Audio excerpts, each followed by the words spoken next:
নমস্কাৰ সকলোকে এলপিএন এমিছাৰ ইউটিউব চেনেলৰ আন এটা ভিডিঅ'লৈ স্বাগতম জনাইছো। যেহেতু আমি যোৱা ভিডিঅ'ত ক্লাছ 4ৰ গণিত কিতাপখনত থকা পেজ নাম্বাৰ 92 গ নাম্বাৰলৈকে প্ৰশ্নকেইটা সমাধান কৰিছিলো আৰু যদি তোমালোকে সেই ভিডিঅ'টো চোৱা নাই অনুগ্ৰহ কৰি তোমালোকে আগতে সেই ভিডিঅ'টো এবাৰ ভালদৰে চাই ল'বা। আজি আমি ক নাম্বাৰৰ পৰা প্ৰশ্নকেইটা সমাধান কৰিম। সো ইয়াত কি লিখা আছে, খালী ঘৰত উপযুক্ত অংক বহুৱা আহা। ইয়াত থকা খালী ঘৰত আমি সংখ্যাবোৰ বহাব লাগে। সো ইয়াত আমি ওপৰৰ সংখ্যাটোৰ পৰা তলৰ সংখ্যাটো বিয়োগ কৰিব লাগে আৰু ইয়াত আমাৰ উত্তৰটো দিয়া আছে। এতিয়া চোৱা কেনেধৰণে কৰিম। ইয়াত আছে 7, 7ৰ পৰা 2 গ'লে 5 হ'বগৈ, 7ৰ পৰা 2 গ'লে 5। ইয়াত আছে 4, এতিয়া 4ৰ পৰা আমি কিমান বিয়োগ কৰিলে শূন্য পাম? 4ৰ পৰা যদি আমি 4 বিয়োগ কৰোঁ, 4ৰ পৰা 4 গ'লে শূন্য হ'বগৈ, সেইবাবে তোমালোকে ইয়াত 4 লিখিবা। আমি 5ৰ পৰা 9টো বিয়োগ কৰিব নোৱাৰি, সেইবাবে আমি আগৰ ঘৰৰ পৰা 10 এটা ধাৰ কৰি আনিব লাগিব।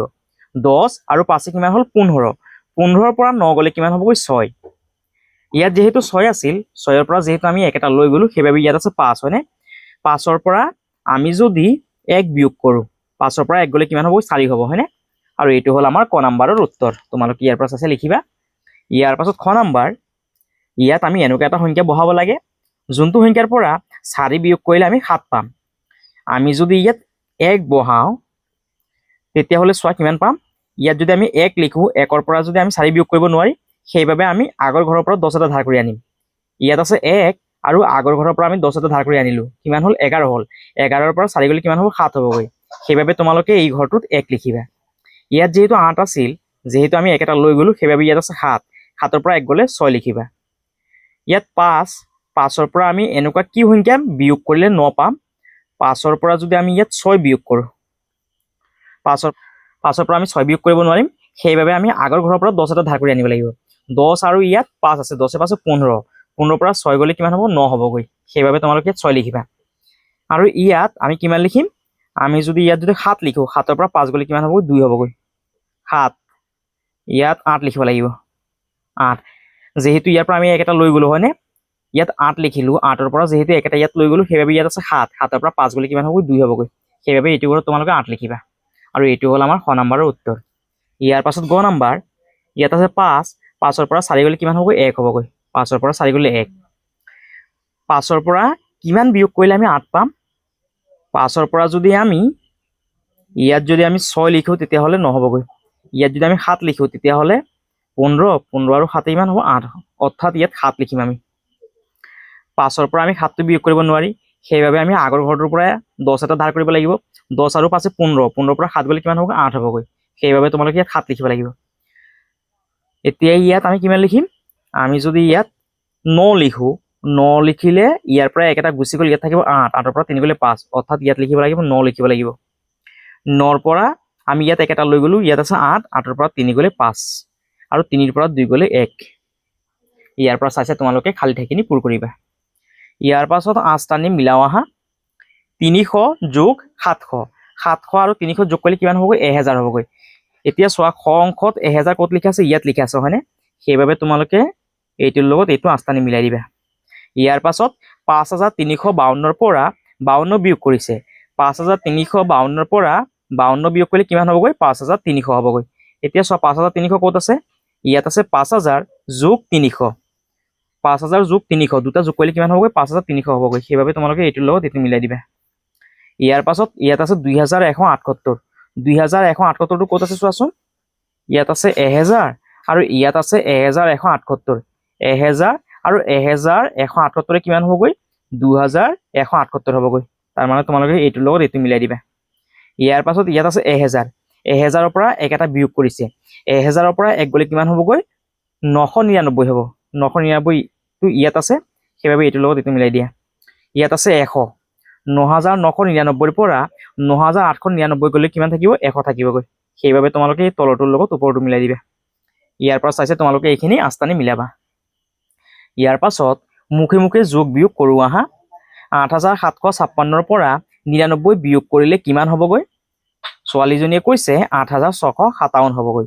ল'ৰাটোৱে কৈছে ইমান তৎক্ষণাত কেনেকৈ উত্তৰ দিলা? তেতিয়া ছোৱালীজনীয়ে কৈছে 8756ৰ পৰা 99 বিয়োগ কৰিবলৈ হ'লে প্ৰথমতে আমি 100 বিয়োগ কৰি পোৱা ফলাফলৰ লগত 1 যোগ কৰি উত্তৰটো সহজতে পালোঁ।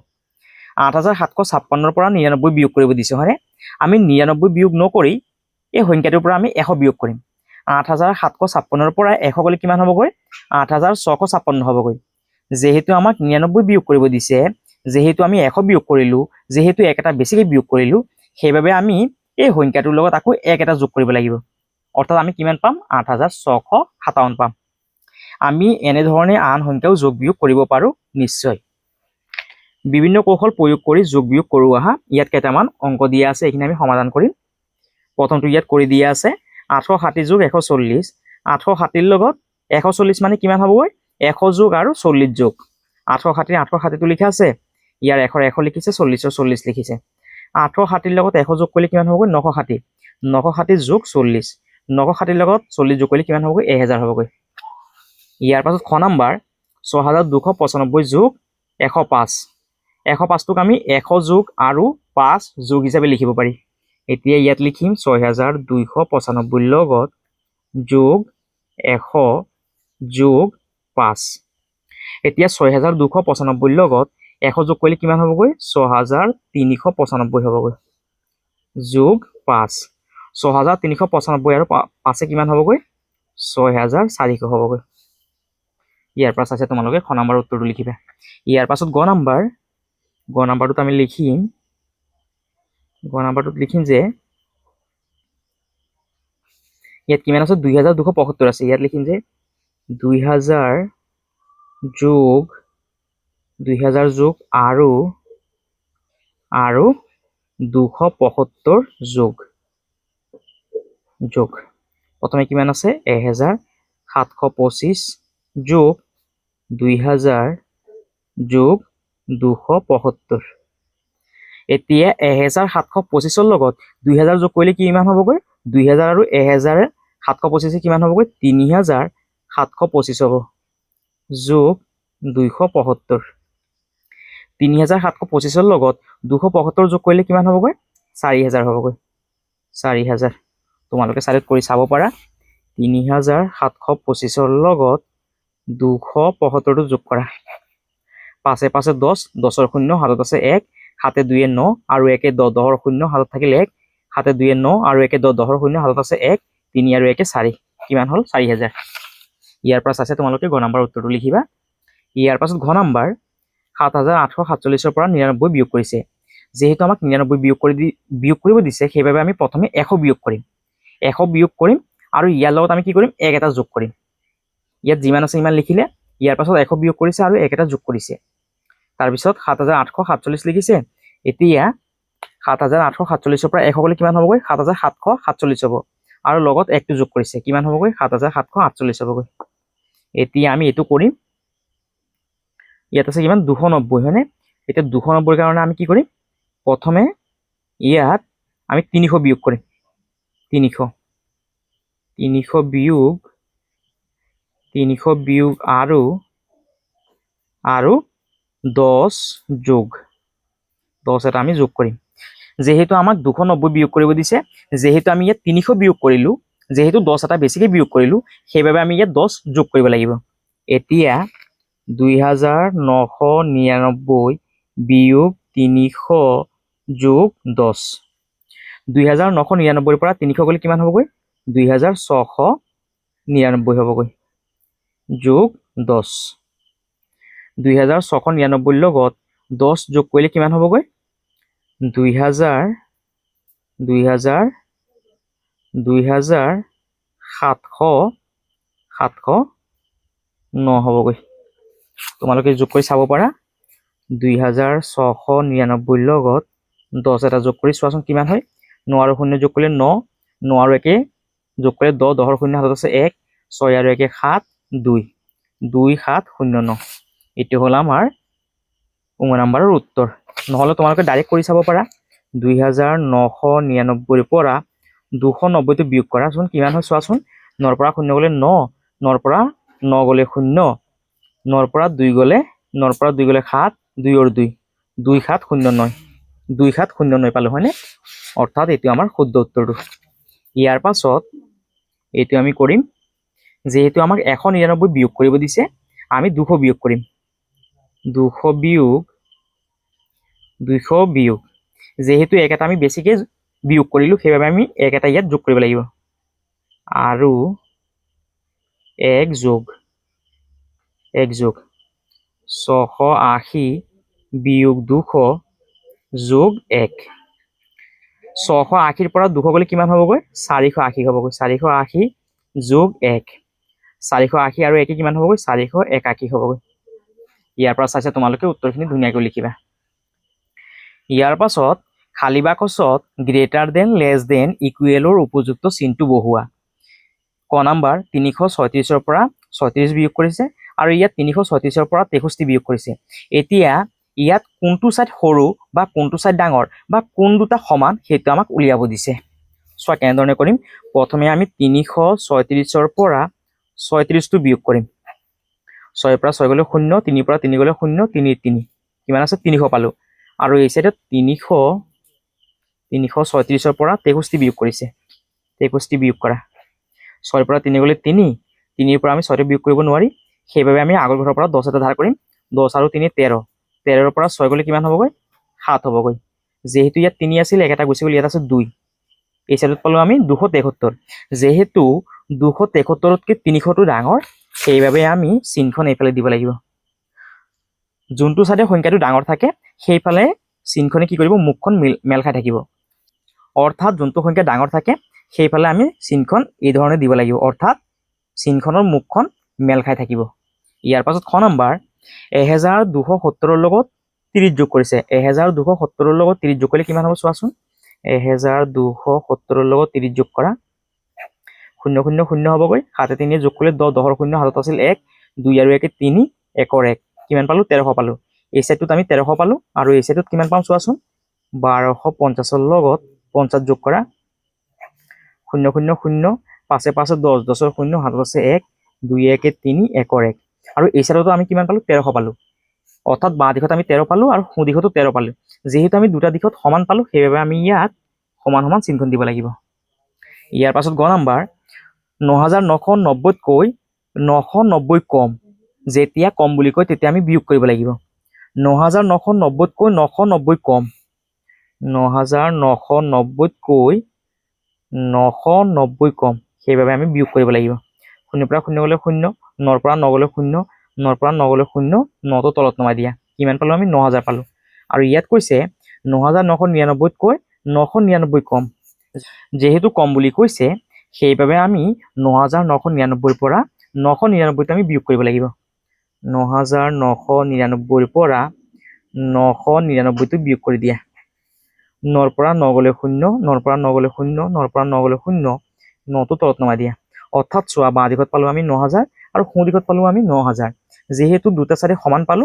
সেইবাবে তোমালোকে ইয়াত সমান সমান চিনখন দিবা ইয়াৰ পাছত ঘ নম্বৰ 725তকৈ 100 বেছি যেহেতু বেছি বুলি কৈছে সেইবাবে আমি যোগ কৰিব লাগিব 725ৰ লগত 100 যোগ কৰিলে কিমান হ'বগৈ 825 হ'বগৈ 825 হ'বগৈ 1725তকৈ 1000 কম যেহেতু কম বুলি কৈছে সেইবাবে আমি বিয়োগ কৰিব লাগিব 1725তকৈ 1000 কম 1725ৰ পৰা আমি 1000 বিয়োগ কৰিব লাগিব 5ৰ পৰা 0 গ'লে 5 2ৰ পৰা 0 গ'লে 2 7ৰ পৰা 0 গ'লে 7 1ৰ পৰা 1 গ'লে 0 এইটো লিখিব নালাগে অৰ্থাৎ কিমান পালো আমি 725 আমি বাঁ দিশত পালো 825 আৰু সোঁ দিশত পালো 725 তাৰ মানে বাঁ সাইডটো কি হ'ল ডাঙৰ সেইবাবে আমি চিনখন এইফালে দিব লাগিব ইয়াৰ পাছত 2 নম্বৰ প্ৰশ্ন 1773ৰ পৰা 885টো বিয়োগ কৰা 1773ৰ পৰা 885টো বিয়োগ কৰিব দিছে 885টো বিয়োগ কৰা 3ৰ পৰা আমি 5 বিয়োগ কৰিব নোৱাৰি সেইবাবে আমি আগৰ ঘৰৰ পৰা 10 এটা ধাৰ কৰিম 10 আৰু 3 কিমান হ'ব 13 13ৰ পৰা 5 গ'লে কিমান হ'বগৈ 8 যেহেতু ইয়াত 7 আছিল 7ৰ পৰা যেহেতু এটা গুচি গ'ল ইয়াত আছে 6 6ৰ পৰা আমি 8 বিয়োগ কৰিব নোৱাৰি সেইবাবে আমি আগৰ ঘৰত যাম আগৰ ঘৰৰ পৰা আমি 10 টকা ধাৰ কৰি আনিম 10 ধাৰ কৰি আনিম 10 আৰু 6 কিমান হ'ব 10 আৰু 6 হ'বগৈ 16 16ৰ পৰা 8 গ'লে 8 হ'বগৈ ইয়াত 7 আছিল যেহেতু এটা গুচি গ'ল ইয়াত আছে 6 6ৰ পৰা 8 বিয়োগ কৰিব নোৱাৰি সেইবাবে আমি আগৰ ঘৰৰ পৰা 10 এটা ধাৰ কৰি আনিম 10 আৰু 6 কিমান হ'ব 16 16ৰ পৰা 8 গ'লে 8 অৰ্থাৎ কিমান পালো 888 পালো হয়নে এতিয়া 1773ৰ পৰা 888টো বিয়োগ কৰা 1773 পৰা 888টো বিয়োগ কৰা। 3ৰ পৰা আমি 8 বিয়োগ কৰিব নোৱাৰি, সেইবাবে আমি আগৰ ঘৰৰ পৰা 10 এটা ধাৰ কৰি আনিম। 10 আৰু 3 কিমান হ'ব? 13। 13ৰ পৰা 8 গ'লে কিমান হ'বগৈ? 5। ইয়াত আছে 6, 6ৰ পৰা 8টো বিয়োগ কৰিব নোৱাৰি, সেইবাবে আমি আগৰ ঘৰৰ পৰা 10 এটা ধাৰ কৰিম। 10 আৰু 6 16, 16ৰ পৰা 8 গ'লে 8। ইয়াত আছে 6, 6ৰ পৰা 8 বিয়োগ কৰিব নোৱাৰি, সেইবাবে আমি আগৰ ঘৰৰ পৰা 10 এটা ধাৰ কৰিম। 10 আৰু 6 16, 16ৰ পৰা 8 গ'লে 8। অৰ্থাৎ কিমান পালো? 885। অৰ্থাৎ আমি বাঁ দিশত পালো 888 আৰু সোঁ দিশত পালো 885। যেহেতু বাঁ দিশটো ডাঙৰ হয়নে, সেইবাবে আমি চিনখন এইফালে দিব লাগিব। ইয়াৰ পৰা চাইছে তোমালোকে কোন নম্বৰৰ উত্তৰটো কৰিবা। ইয়াৰ পাছত সমাধান কৰোঁ আহা ক নম্বৰ প্ৰশ্ন। এটা পুথিভঁৰালত সাধুকথাৰ কিতাপ আৰু কবিতা পুথিৰ মুঠ 5762খন আছে। তাৰে 2597খন সাধুকথাৰ কিতাপ হলে কবিতা পুথিৰ সংখ্যা কিমান? চোৱা অংকটো ইয়াত কৰি দিয়া আছে নেক্সট পেজত। সমস্যাটো সমাধান কৰোঁ আহা। কি উলিয়াব লাগে? কবিতা পুথিৰ সংখ্যা। কি কি তথ্য ব্যৱহাৰ কৰিম? কিতাপৰ মুঠ সংখ্যা 5762, সাধুকথাৰ কিতাপৰ সংখ্যা 2597। তথ্যখিনি কেনেদৰে ব্যৱহাৰ কৰিম? আমি কিতাপৰ মুঠ সংখ্যাৰ পৰা সাধুকথাৰ কিতাপৰ সংখ্যা বিয়োগ কৰিম। সমাধানটো ইয়াত কৰি দিয়া আছে। মুঠ কিতাপ 5762, সাধুকথাৰ কিতাপ 2597, কবিতা পুথি মুঠ কিতাপৰ পৰা সাধুকথাৰ কিতাপৰ সংখ্যাটো বিয়োগ কৰিলে আমি কবিতা পুথিৰ কিতাপৰ সংখ্যাটো পাই যাম। আৰু কবিতা পুথিৰ মুঠ কিতাপ কেইখন আছিল? 3165খন। গতিকে কবিতা পুথিৰ সংখ্যা 3165খন। আৰু ইয়াত ছাইডত বিয়োগ অংকটো কৰি দিয়া আছে। ইয়াৰ পাছত থিয়েটাৰ এখনত প্ৰথম শ্ৰেণী, দ্বিতীয় শ্ৰেণী আৰু গেলাৰীৰ আসনৰ মুঠ সংখ্যা 1750। তাৰে প্ৰথম শ্ৰেণীত 375খন আৰু দ্বিতীয় শ্ৰেণীত 950খন আসন থাকিলে গেলাৰীত থকা আসনৰ সংখ্যা কিমান? সমস্যাটো সমাধান কৰোঁ আহা। সমস্যাটো মই আগতীয়াকৈ সমাধান কৰি থৈছিলোঁ, তোমালোকে ইয়াৰ পৰা চাইছে উত্তৰটো লিখিবা। কি উলিয়াব লাগে? গেলাৰীত থকা আসনৰ সংখ্যাটো আমি উলিয়াব লাগে। কি কি তথ্য ব্যৱহাৰ কৰিম? মুঠ আসনৰ সংখ্যা ব্যৱহাৰ কৰিম আমি 1750। প্ৰথম শ্ৰেণীৰ আসনৰ সংখ্যা আমি ব্যৱহাৰ কৰিম 375। দ্বিতীয় শ্ৰেণীৰ আসনৰ সংখ্যা ব্যৱহাৰ কৰিম 950। তথ্যখিনি কেনেদৰে ব্যৱহাৰ কৰিম? আমি আসনৰ মুঠ সংখ্যাৰ পৰা প্ৰথম শ্ৰেণী আৰু দ্বিতীয় শ্ৰেণীৰ আসনৰ সংখ্যা বিয়োগ কৰিম। সমাধান: মুঠ আসনৰ সংখ্যা 1750, প্ৰথম শ্ৰেণী আৰু দ্বিতীয় শ্ৰেণীৰ মুঠ আসনৰ সংখ্যা, প্ৰথম শ্ৰেণীৰ আসন আছিল 375 আৰু দ্বিতীয় শ্ৰেণীৰ আসন আছিল 950। দুটা যোগ কৰিম। দুটা যোগ কৰাৰ পাছত কিমান পালো আমি? 1325। অৰ্থাৎ প্ৰথম শ্ৰেণী আৰু দ্বিতীয় শ্ৰেণীৰ মুঠ আসনৰ সংখ্যা 1325। এতিয়া আমি মুঠ আসনৰ সংখ্যাটোৰ পৰা যদি প্ৰথম শ্ৰেণী আৰু দ্বিতীয় শ্ৰেণীৰ আসনৰ সংখ্যাটো বিয়োগ কৰোঁ, তেতিয়াহ'লে গেলাৰীত থকা আসনৰ সংখ্যাটো আমি পাই যাম। মুঠ আসনৰ সংখ্যাটোৰ পৰা প্ৰথম আৰু দ্বিতীয় শ্ৰেণীৰ আসনৰ সংখ্যাটো যেতিয়া আমি বিয়োগ কৰিম, তেতিয়া গেলাৰীত থকা আসনৰ সংখ্যাটো আমি পাই যাম। আৰু গেলাৰীত থকা আসনৰ সংখ্যাটো কিমান হ'ব? 425খন। ইয়াত বিয়োগ অংকটো কৰি দিয়া আছে, তোমালোকে ইয়াৰ পৰা চাই ল'বা। 0ৰ পৰা আমি 5টো বিয়োগ কৰিব নোৱাৰি, সেইবাবে আমি আগৰ ঘৰৰ পৰা 10 এটা ধাৰ কৰিম। ইয়াত আছে 10, 10ৰ পৰা 5 গ'লে 5। ইয়াত 5 আছে, যেহেতু ইয়াৰ পৰা এটা লৈ গ'লো, সেইবাবে ইয়াত আছে 4। 4ৰ পৰা 2 গ'লে 2। ইয়াত আছে 7, 7ৰ পৰা 3 গ'লে 4। 1ৰ পৰা 1 গ'লে 0, 0টো আৰু লিখা ইয়াত দৰকাৰ নাই। অৰ্থাৎ কিমান পালো আমি? 425। ইয়াৰ পৰা চাইছে তোমালোকে উত্তৰটো ধুনীয়াকৈ লিখিবা। ইয়াৰ পাছত তলৰ সমস্যাবোৰ সমাধান কৰোঁ আহা। 1 নম্বৰ প্ৰশ্ন। মাধৱী আৰু ভনীয়েকে বজাৰলৈ গৈ 840 টকাৰ এযোৰ মেখেলা চাদৰ আৰু 685 টকাৰ এটা চোলা কিনিলে। তেওঁলোকে দোকানীক 2000 টকা দিলে। দোকানীয়ে তেওঁলোকক কিমান টকা ঘূৰাই দিব? ইয়াৰ উত্তৰটো মই আগতীয়াকৈ কৰি থৈছিলোঁ, তোমালোকে ইয়াৰ পৰা চাইছে এই ধৰণে লিখিবা। 1 নম্বৰৰ উত্তৰ: এযোৰ মেখেলা চাদৰ কিনিলে 840 টকা, এটা চোলা কিনিলে 685 টকা। এতিয়া দুইটা যোগ কৰা। 5 আৰু 0 যোগ কৰিলে 5 হ'বগৈ। 8, 8 আৰু 4 যোগ কৰিলে কিমান হ'ব? 12। 12 ইয়াত 2 হ'বগৈ। 12, 2 হাতত আছে 1। 8 আৰু 6, 14, 14 আৰু 1 কিমান হ'ব? 15 হ'বগৈ। অৰ্থাৎ কিমান পালো আমি? 1525। ইয়াত লিখি দিছোঁ 1525। মুঠ খৰচ হৈছেগৈ 1525 টকা। তেওঁলোকৰ হাতত আছিল কিমান টকা? 2000 টকা। তেওঁলোকৰ হাতত আছিল 2000 টকা আৰু মুঠ খৰচ হৈছে 1525 টকা। এতিয়া দোকানীয়ে কিমান টকা ঘূৰাই দিব? 2000ৰ পৰা 1525টো বিয়োগ কৰা। 0ৰ পৰা আমি 5টো বিয়োগ কৰিব নোৱাৰি, সেইবাবে আমি আগৰ ঘৰত যাম। যেহেতু ইয়াত একো নাই সেইবাবে আমি আকৌ আগৰ ঘৰত যাম। যেহেতু ইয়াত শূন্য আছে সেইবাবে আমি আকৌ আগৰ ঘৰত যাম। এতিয়া আমি এই আগৰ ঘৰৰ পৰা ইয়াত 10 এটা ধাৰ কৰিম। এই 10ৰ পৰা আকৌ আমি ইয়াত 10 এটা ধাৰ কৰিম। আকৌ ইয়াত থকা 10ৰ পৰা আমি আকৌ ইয়াত 10 এটা ধাৰ কৰিম। এতিয়া ইয়াত কিমান আছে 10 আছে, 10ৰ পৰা 5 গ'লে 5 হ'বগৈ। ইয়াত 10 আছিল যেহেতু একটা গুচি গ'ল, ইয়াত আছে 9, 9ৰ পৰা 2 গ'লে 7 হ'বগৈ। ইয়াত 10 আছিল যেহেতু একটা গুচি গ'ল, ইয়াত আছে 9, 9ৰ পৰা 5 গ'লে 4।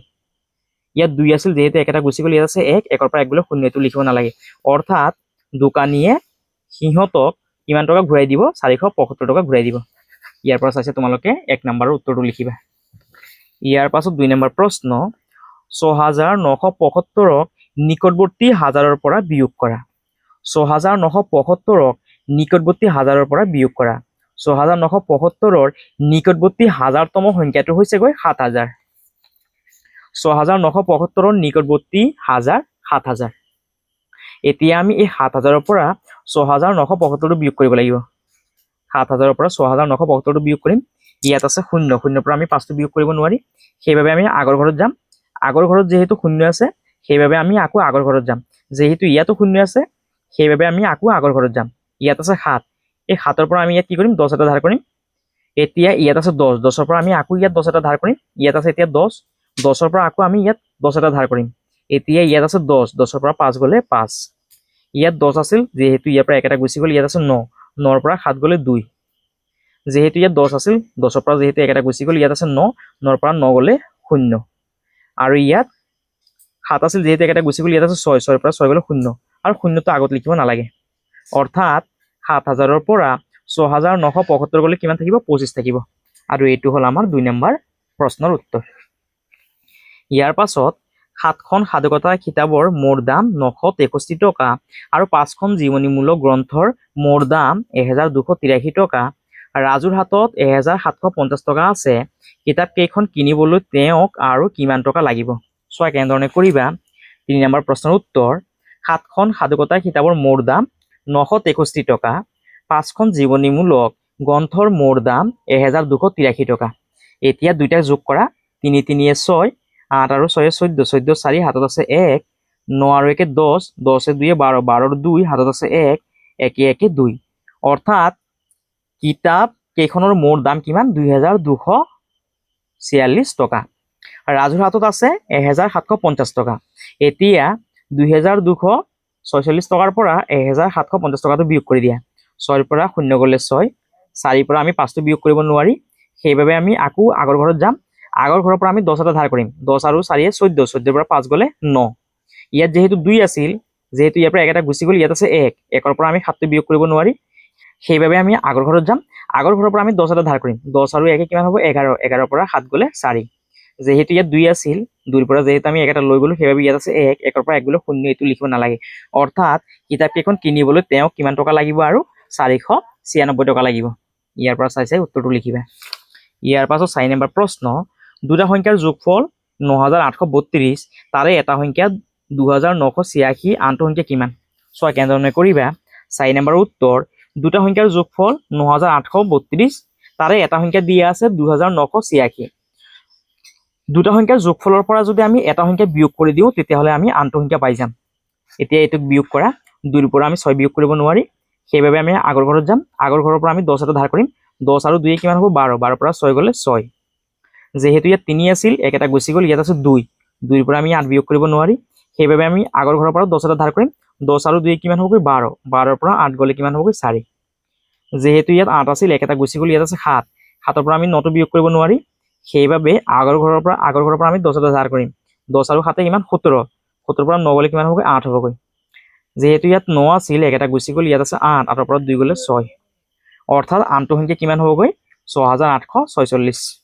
এইটো হ'ল আমাৰ 4 নম্বৰৰ উত্তৰ। আনটো সংখ্যা কিমান? ইয়াত লিখি দিবা যে আনটো সংখ্যা 6846। ইয়াৰ পাছত 5 নম্বৰ প্ৰশ্ন, 2024-25 বৰ্ষৰ তথ্য অনুসৰি বঙাইগাঁও জিলাৰ অবয়াপুৰীত থকা নাৰিকলৰ বাগান এখনত 4293 জোপা নাৰিকল গছ আছে। ইয়াৰে 3582 জোপা গছত ফল ধৰিছে। ফল নধৰা নাৰিকল গছৰ সংখ্যা কিমান? চোৱা কেনেধৰণে কৰিবা। 5 নম্বৰ উত্তৰ, মুঠ নাৰিকল গছৰ সংখ্যা কিমান দিয়া আছে? 4293 জোপা। ফল ধৰা নাৰিকল গছৰ সংখ্যা কিমান দিয়া আছে? 3582। জোপা। এতিয়া মুঠ গছৰ পৰা ফল ধৰা নাৰিকল গছৰ সংখ্যাটো যদি আমি বিয়োগ কৰি দিওঁ তেতিয়াহ'লে ফল নধৰা নাৰিকল গছৰ সংখ্যাটো ওলাই যাব। অৰ্থাৎ মুঠ গছৰ পৰা ফল ধৰা গছৰ সংখ্যাখিনি যদি আমি বিয়োগ কৰি দিওঁ তেতিয়াহ'লে ফল নধৰা নাৰিকল গছৰ সংখ্যাটো ওলাই যাব। সেইবাবে মুঠ গছৰ পৰা ফল ধৰা গছৰ সংখ্যাখিনি বিয়োগ কৰা। 3ৰ পৰা 2 গ'লে 1, 9ৰ পৰা 8 গ'লে 1, 2ৰ পৰা 5টো বিয়োগ কৰিব নোৱাৰি। সেইবাবে আমি আগৰ ঘৰত যাম। আগৰ ঘৰৰ পৰা আমি 10 এটা ধাৰ কৰি আনিম। 10 আৰু 2 কিমান 12, 12ৰ পৰা 5 গ'লে 7। যেহেতু ইয়াত 4 আছিল, এটা গুচি গ'ল, ইয়াত আছে 3, 3ৰ পৰা 3 গ'লে 0, 0টো আগত লিখা দৰকাৰ নাই। অৰ্থাৎ ফল নধৰা নাৰিকল গছৰ সংখ্যা 711 জোপা।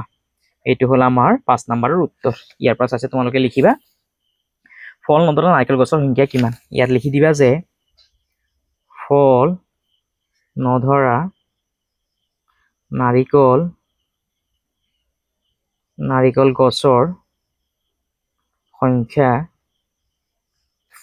711 জোপা। ইয়াৰ পাছত 6 নম্বৰ প্ৰশ্ন, কি সংখ্যাৰ পৰা 3265 বিয়োগ কৰিলে বিয়োগফল 4784 পোৱা যায়? চোৱা কেনেধৰণে কৰিবা।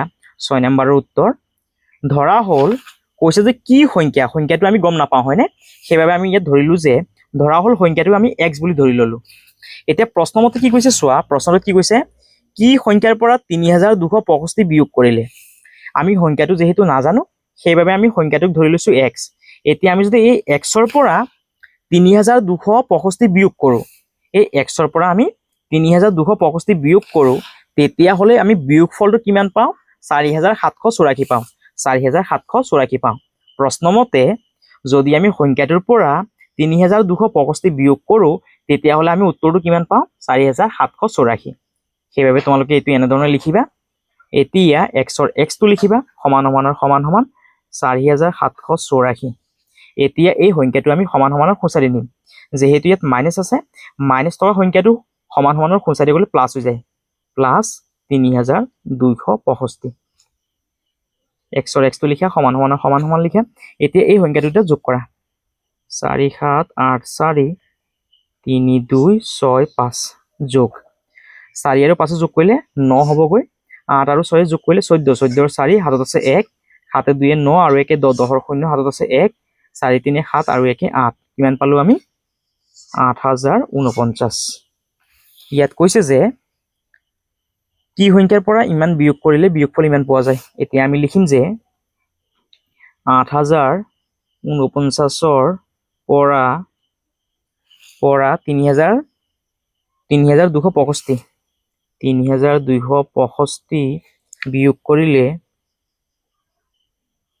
বিয়োগফল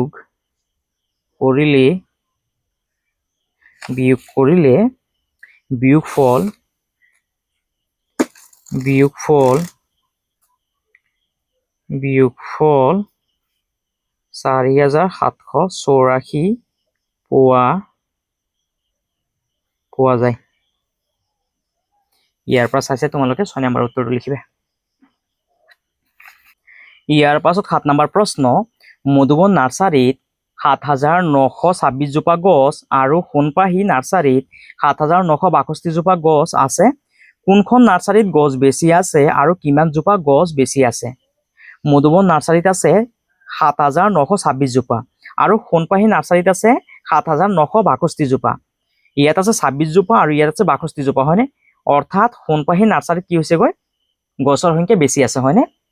ইয়াৰ উত্তৰটো তোমালোকে এই ধৰণে লিখিবা, সোণপাহি নাৰ্চাৰীত থকা গছ 7962 জোপা, মধুবন নাৰ্চাৰীত থকা গছ 7926 জোপা। এতিয়া বিয়োগ কৰা, 2ৰ পৰা আমি 6টো বিয়োগ কৰিব নোৱাৰি, সেইবাবে আমি আগৰ ঘৰত যাম। আগৰ ঘৰৰ পৰা 10 এটা ধাৰ কৰিম। 10 আৰু 2 12, 12ৰ পৰা 6 গ'লে 6 হ'বগৈ। ইয়াত যেহেতু 6 আছিল, এক এটা গুচি গ'ল, ইয়াত আছে 5, 5ৰ পৰা 2 গ'লে 3, 9ৰ পৰা 9 গ'লে 0 লিখিব নালাগে, 7ৰ পৰা 7 গ'লে 0 লিখিব নালাগে। অৰ্থাৎ 36 জোপা গছ সোণপাহি নাৰ্চাৰীত বেছি হৈ আছে। এতিয়া ইয়াত কি কৈছিল? কৈছে যে কোনখন নাৰ্চাৰীত গছ বেছি। আমি ইয়াত লিখিম যে সোণপাহি নাৰ্চাৰীত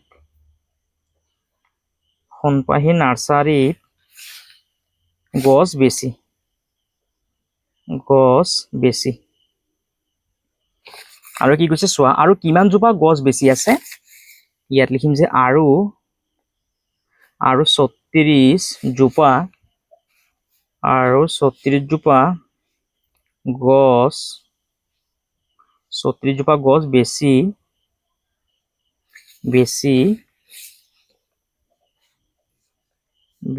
আছে। এইটো হ'ল আমাৰ 7 নম্বৰ প্ৰশ্নৰ উত্তৰ। তোমালোকে ইয়াৰ পৰা চাইছে ধুনীয়াকৈ লিখিবা। ইয়াৰ পাছত তলৰ সংখ্যাসমূহ ব্যৱহাৰ কৰি সমস্যা সাজু আহা। 6732, 3190, 3542 এই সংখ্যাসমূহ ব্যৱহাৰ কৰি কিছুমান সমস্যা সাজিব দিছে। সমস্যা 1, ৰহিমৰ হাতত 6732 টকা আছিল, তাৰ পৰা তেওঁ 3190 টকাৰে মাহেকীয়া বজাৰ কৰিলে, তেওঁৰ হাতত কিমান টকা ৰৈ গ'ল। সমস্যা 2, ইয়াৰ পৰা চাইছে তোমালোকে লিখিবা, মই আগতীয়াকৈ লিখি থৈছিলোঁ। দুটা সংখ্যাৰ যোগফল 6732, তাৰে এটা সংখ্যা 3190 হলে আনটো সংখ্যা কিমান। এইটো এটা সমস্যা। সমস্যা নম্বৰ 3, 18খন চকীৰ মুঠ দাম 6732 টকা, ৰামৰ হাতত 3542 টকা আছে, চকী কেইখন কিনিবলৈ তেওঁক আৰু কিমান টকা লাগিব। ইয়াৰ পৰা চাইছে তোমালোকে সমস্যাখিনি লিখিবা। ইয়াৰ পাছত পেজ নম্বৰ 96 দিয়া আছে, প্ৰহেলিকা। তলৰ সমস্যাবোৰ সমাধান কৰি চাওঁ আহা। সমস্যাকেইটা সমাধান কৰা। 8ৰ পৰা 8 গ'লে 0, 8ৰ পৰা 5 গ'লে 3, 0ৰ পৰা আমি 3 বিয়োগ কৰিব নোৱাৰি, সেইবাবে আমি আগৰ ঘৰত যাম আৰু আগৰ ঘৰৰ পৰা আমি 10 এটা ধাৰ কৰিম। ইয়াত আছে 10, 10ৰ পৰা 3 গ'লে 7। যেহেতু ইয়াত 2 আছিল, এটা গুচি গ'ল, ইয়াত আছে 1, 1ৰ পৰা 1 গ'লে 0, অৰ্থাৎ লিখিব নালাগে। 9ৰ পৰা 5 বিয়োগ কৰা, 9ৰ পৰা 5 গ'লে 4, 1ৰ পৰা 8 বিয়োগ কৰিব নোৱাৰি, সেইবাবে আমি আগৰ ঘৰত যাম, আগৰ ঘৰৰ পৰা 10 এটা ধাৰ কৰিম। 10 আৰু 1 11, 11ৰ পৰা 8 গ'লে কিমান হ'বগৈ 3। ইয়াত 2 আছিল, 1 এটা গুচি গ'ল, ইয়াত আছে 1, 1ৰ পৰা 9টো বিয়োগ কৰিব নোৱাৰি, সেইবাবে আমি আগৰ ঘৰত যাম আৰু আগৰ ঘৰৰ পৰা 10 এটা ধাৰ কৰিম। 10 আৰু 1 কিমান হ'ব 11, 11ৰ পৰা 9 গ'লে কিমান হ'বগৈ 2। ইয়াত 4 আছিল, যেহেতু 1 এটা গুচি গ'ল, ইয়াত আছে 3, 3ৰ পৰা 1 গ'লে 2। ইয়াৰ পাছত এইটো বিয়োগ কৰা। 9ৰ পৰা 6 গ'লে 3, 0ৰ পৰা আমি 2 বিয়োগ কৰিব নোৱাৰি, সেইবাবে আমি আগৰ ঘৰত যাম, আগৰ ঘৰৰ পৰা 10 এটা ধাৰ কৰিম। ইয়াত আছে 10, 10ৰ পৰা 2 গ'লে 8। ইয়াত 5 আছিল, যেহেতু 1 এটা গুচি গ'ল, ইয়াত আছে 4, 4ৰ পৰা 2 গ'লে 2, 3টো তলত নমাই দিয়া। এতিয়া এইটো কৰা। 4ৰ পৰা 1 গ'লে 3, 0ৰ পৰা 5 বিয়োগ কৰিব নোৱাৰি, সেইবাবে আমি আগৰ ঘৰত যাম। যেহেতু ইয়াত 0 আছে, সেইবাবে আমি আকৌ আগৰ ঘৰত যাম। ইয়াৰ পৰা আমি ইয়াত 10 এটা ধাৰ কৰিম, আকৌ ইয়াৰ পৰা আমি ইয়াত 10 ধাৰ কৰিম। 10ৰ পৰা 5 গ'লে 5। ইয়াত 10 আছিল, যেহেতু 1 এটা গুচি গ'ল, ইয়াত আছে 9, 9ৰ পৰা 6 গ'লে 3। ইয়াত 7 আছিল, যেহেতু 1 এটা গুচি গ'ল, ইয়াত আছে 6, 6ৰ পৰা 2 গ'লে 4। ইয়াৰ পৰা চাইছে উত্তৰখিনি লিখিবা। ইয়াৰ পাছত এইখিনি যোগ কৰিব দিছে। 5 আৰু 4 যোগ কৰিলে 9 হ'বগৈ। 5 5 10, 10 3 13, 13ৰ 3 হ'বগৈ, হাতত আছে 1, 6 2 8, 8 আৰু 6, 6 5 11, 11 12 13, 13 আৰু 1 14, 14ৰ 4 হ'বগৈ, হাতত আছে 1, 3 1 4 আৰু 1 5। এতিয়া এইটোক বিয়োগ কৰিব দিছে। 0ৰ পৰা আমি 1 বিয়োগ কৰিব নোৱাৰি, সেইবাবে আমি আগৰ ঘৰত যাম। যেহেতু ইয়াত 0 আছে, সেইবাবে আমি আকৌ আগৰ ঘৰত যাম। ইয়াতো 0 আছে, সেইবাবে আমি আগৰ ঘৰত যাম। এতিয়া ইয়াত 9 আছে, ইয়াৰ পৰা 10 এটা ইয়াত ধাৰ কৰা, ইয়াৰ পৰা আকৌ ইয়াত 10 ধাৰ কৰা, আকৌ ইয়াৰ পৰা ইয়াত 10 ধাৰ কৰা। এতিয়া ইয়াত আছে 10, 10ৰ পৰা 1 গ'লে 9। ইয়াত 10 আছিল, যেহেতু 1 এটা গুচি গ'ল, ইয়াত আছে 9, 9ৰ পৰা 6 গ'লে 3। ইয়াত 10 আছিল, যেহেতু 1 এটা গুচি গ'ল, ইয়াত আছে 9, 9ৰ পৰা 5 গ'লে 4। ইয়াত 9 আছিল, যেহেতু 1 এটা গুচি গ'ল, ইয়াত আছে 8, 8ৰ পৰা 3 গ'লে 5। ইয়াৰ পিছত এইটো কৰা। 9ৰ পৰা 6 গ'লে 3, 8ৰ পৰা 0 গ'লে 8, 5ৰ পৰা 3 গ'লে 2, 6ৰ পৰা 3 গ'লে 3। ইয়াৰ পাছত 6ৰ পৰা আমি 8 বিয়োগ কৰিব নোৱাৰি, সেইবাবে আমি আগৰ ঘৰত গৈ 10 এটা ধাৰ কৰিম। 10 আৰু 6 16, 16ৰ পৰা 8 গ'লে 8। ইয়াত 2 আছিল, যেহেতু 1 এটা গুচি গ'ল, ইয়াত আছে 1, 1ৰ পৰা 9 বিয়োগ কৰিব নোৱাৰি, সেইবাবে আমি আগৰ ঘৰত গৈ 10 এটা ধাৰ কৰিম। 10 1 11, এতিয়া 11ৰ পৰা 9টো বিয়োগ কৰা, কিমান হ'বগৈ 2 হ'বগৈ। ইয়াত 5 আছিল, যেহেতু 1 এটা গুচি গ'ল, ইয়াত আছে 4, 4ৰ পৰা 2 গ'লে 2। এতিয়া এইটো যোগ কৰা। 6 5 11, 11ৰ 1, হাতত আছে 1, 8 আৰু 6 14, 14 আৰু 5 19, 19 আৰু 1 20, 20ৰ 0, হাতত আছে 2, 6 3 9, 10 11, 11 আৰু 2 13, 13ৰ 3, হাতত আছে 1, 2 1 3 আৰু 1 4। এতিয়া বিয়োগ কৰা। 5ৰ পৰা 6টো বিয়োগ কৰিব নোৱাৰি, আগৰ ঘৰত গৈ আমি 10 এটা ধাৰ কৰিম। 10 আৰু 5 15, 15ৰ পৰা 6 গ'লে 9। ইয়াত 6 আছিল, যেহেতু 1 এটা গুচি গ'ল, ইয়াত আছে 5, 5ৰ পৰা 2 গ'লে 3, 5ৰ পৰা 1 গ'লে 4, 8ৰ পৰা 3 গ'লে 5। এতিয়া চোৱা কি কৈছে, ওপৰত পোৱা ফলাফলবোৰ মন কৰা, এতিয়া তলত দিয়া সংখ্যাবোৰ চোৱা, ফলাফলবোৰ তলৰ সংখ্যাৰ লগত মিলাই ফলাফলৰ লগত থকা আখৰবোৰ খালী ঠাইত বহুৱাই বাক্য সাজু আহা। ইয়াৰ নামটো হৈছে ক, ইয়াত লিখা আছে গ, দন্ত্যান্ন, ঘ, ৰ, ৰ, দন্ত্যান্ন, অ, দন্ত্যাত্ত, ৰ।